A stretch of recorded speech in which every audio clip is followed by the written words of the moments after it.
কাজিৰঙা ৰাষ্ট্ৰীয় উদ্যানৰ দাঁতিকাষৰীয়া হালধিবাৰীত এক মনোৰম দৃশ্য। আপোন মনে গছত দোলা দি আছে এটি হলৌ বান্দৰৰ পৰিয়ালে।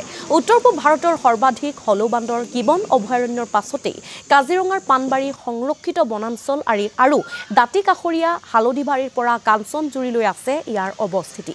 হালধিবাৰীৰ পৰা কাঞ্চনবাৰীলৈ ৩৭ নম্বৰ ৰাষ্ট্ৰীয় ঘাইপথৰ কাষত পৰ্যটকৰ বাবে আকৰ্ষণৰ কেন্দ্ৰবিন্দু হৈ পৰিছে দুষ্প্ৰাপ্য হলৌ বান্দৰ। দুষ্প্ৰাপ্য হলৌ বান্দৰৰ মনোমোহা সৌন্দৰ্য কেমেৰাত আবদ্ধ কৰি ৰাখিছে কাজিৰঙালৈ অহা বহু পৰ্যটকে।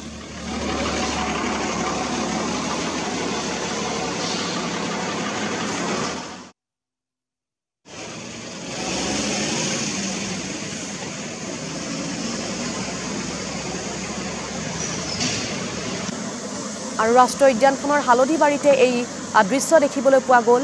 ৩৭ নম্বৰ ৰাষ্ট্ৰীয় ঘাইপথৰ কাষৰ দৃশ্য, পৰ্যটকৰ বাবে আকৰ্ষণৰ কেন্দ্ৰবিন্দু দুষ্প্ৰাপ্য হলৌ বান্দৰ। হলৌ বান্দৰৰ এই দৃশ্য পৰ্যটকৰ কেমেৰাত বন্দী হৈছে। মনোমোহা দৃশ্য কেমেৰাত আবদ্ধ কৰিছে বহুতো পৰ্যটকে।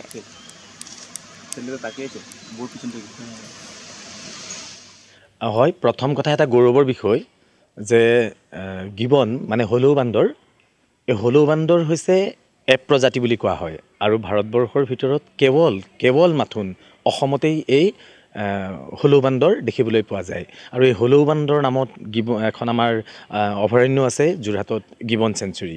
সেই গিবন চেঞ্চুৰীক বাদ দিও কিন্তু আটাইতকৈ গৌৰৱৰ বিষয় যে আমাৰ কাজিৰঙা ৰাষ্ট্ৰীয় উদ্যানতো আমি হলৌ বান্দৰ আমি দেখা পাওঁ। কাজিৰঙা ৰাষ্ট্ৰীয় মানে উদ্যানৰ সমীপৰ যিটো আমাৰ ৭১৫ নং ৰাষ্ট্ৰীয় ঘাইপথ, সেই ঘাইপথৰ বিশেষকৈ ৩টা অঞ্চলত আমি গিবন আমাৰ হলৌ বান্দৰে বৰ সুন্দৰভাৱে খেলা ধূলা কৰি থকা দৃশ্য পৰ্যটকসকলে প্ৰত্যক্ষ কৰি আহিছে। এটা হৈছে আমাৰ পানবাৰী, দ্বিতীয়টো হৈছে আমাৰ হালধিবাৰী আৰু কাঞ্চনজুৰি। এই তিনিওটা অঞ্চলতে আচলতে হলৌ বান্দৰৰ উপস্থিতি খুব সুলভ আৰু সততে আচলতে হলৌ বান্দৰ যিহেতু বাকী বান্দৰ প্ৰজাতিৰ ভিতৰত মানে যেনেকৈ কাজিৰঙাত কেইবাটাও প্ৰজাতিৰ, কাৰণ আমি এটা কথা জানো যে আমি এইখিনিক প্ৰাইমেটছ বুলি কোৱা হয় আৰু সেই প্ৰাইমেটছৰ কাজিৰঙাত কেইবাটাও প্ৰজাতি আছে, কিন্তু হলৌ বান্দৰ আটাইতকৈ আচলতে সিহঁতৰ যি ক্ৰিয়াকলাপ আৰু সিহঁতৰ নেজডাল অতি চুটি হোৱাৰ বাবেই পৰ্যটকৰ বিশেষ আকৰ্ষণৰ কেন্দ্ৰবিন্দু হৈ পৰে।